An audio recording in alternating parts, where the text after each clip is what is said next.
उन्हाळ्याचं कडक ऊन आणि गर्भावस्थेची नाजूक अवस्था दोन्ही सांभाळताना स्वतःची काळजी कशी घ्याल? उष्णतेमुळे शरीर पटकन थकून जातं, डिहायड्रेशन होऊ शकतं. त्यामुळे काही सोप्या गोष्टी लक्षात ठेवला तर हा काळ पटकन पार पडू शकतो.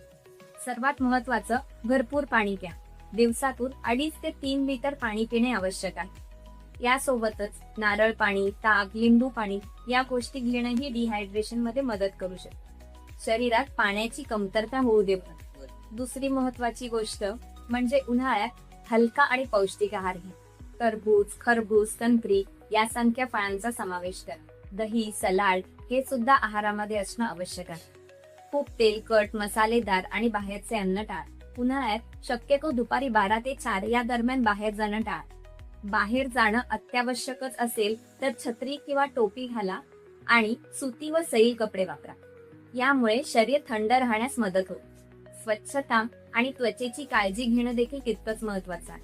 दिवसातून 2 वेळा आंघोळ करू शकता. आपली स्किन कोरडी ठेवा. घाम येऊ देऊ नका, म्हणजे इन्फेक्शनचा धोका कमी होतो. पुरेशी विश्रांती घ्या.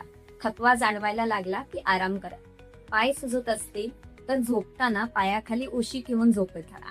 आणि सगळ्यात महत्वाचं, काहीही लक्षणं दिसली तरी दुर्लक्ष करू, जसं की चक्कर येणं, खूप घाम येणं, लघवीचं प्रमाण कमी होणे, धुसर दिसायला लागणं किंवा डोकेदुखी. त्वरित आपल्या डॉक्टरांचा सल्ला घ्या. योग्य वेळी योग्य काळजी घेतली तर तुम्ही व तुमचं बाळ सुरक्षित व निरोगी राहू शकता.